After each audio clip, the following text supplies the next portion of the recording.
like to conclude by, Hughie often talked about doing this and being part of this, and unfortunately he's not here. So just to connect Hughie with the event, I brought along his book on William Partridge, and I'd like to hand it to Michael for the Heritage Group, for the helps for the future. Thank you very much.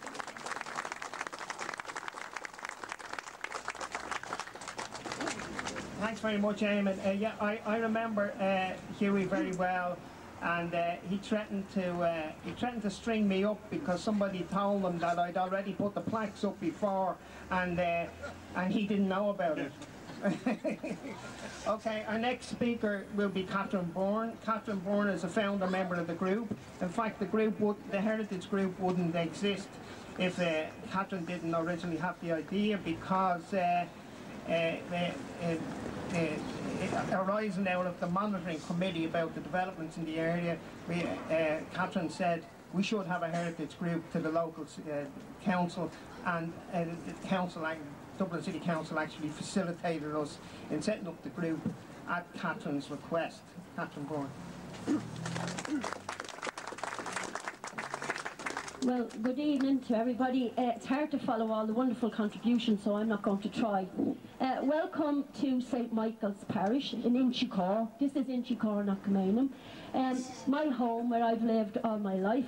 I was born in Bluebell and was bundled down in a pink blanket, I believe, to Tram Terrace when I was a few months old. I married a lovely fella off Bulfin Road, and we're living there with our 5 children.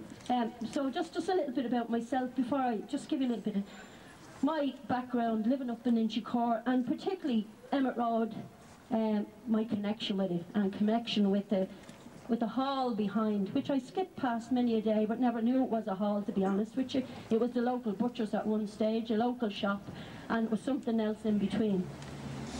I suppose for me personally, Emmet Road holds many memories, particularly in Tram Terrace where I live. Michael's estate was erected shortly after Keogh Square was knocked down, and then I suppose my memories then of Emmet Road in particular were my grandmother over in 99 over there, there's no building isn't anymore, had a shop way back before my time. Unfortunately, when the bomb was dropped in the park during the war, the building had many structural damage, so it had to be knocked down. But it wasn't by accident that they had a premises over there. My great-grandfather came from Scotland, and part of his business was saddle making and making shoes, and he made shoes for the British Army, which were based in Richmond Barracks at the time, and he also made the saddles and the gear, I think what they call the girdles and everything else to accompany that at the time. And I tell you this, we could do with a pair of their shoes today because it's freezing. Anyway, my aunt lived at 98 Emmet Road, and my uncle Joe had a first taxi in Inchicore, long time before I ever existed. I suppose my happiest days skipping along the road here was the shop next door.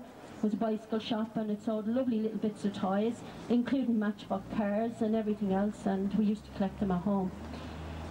My recollection of the 2 shops behind us, which I discovered when we went to see Jack, looking for a few bob from the Heritage Group, that it was actually Emmet Hall, and we're delighted to see Jack here today. And thank you, Jack, for the money.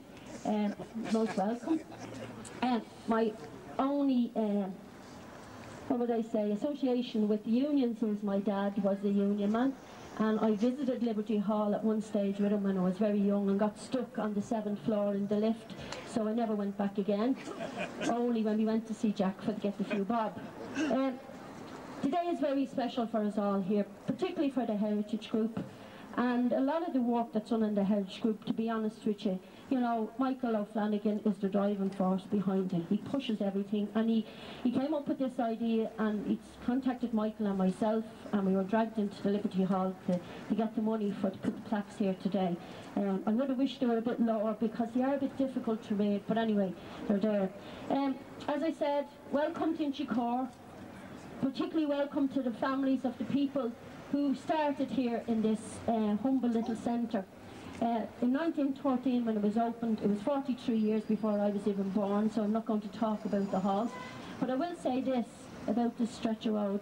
It's seen many differences. It's seen businesses come and go, and it's also seen lots of history past its doors, as Joseph has said, and Michael and lots of other people. But I'm delighted to be here this afternoon. I'm delighted for two reasons. One, to be a parishioner in the parish of St. Michael's, where the Obla Fathers have been serving the people of the parish since 1971. And I'm also privileged as well to be a member of the Dáil and represent the people of Inchicore and Kilmainham and the surrounding area. I'll just finish with a short quote, because it's very short, and it came from a book written by the Obla Fathers a couple of years ago about their founder, Eugene de Maisnet. And I think this sums up for me today while we're here.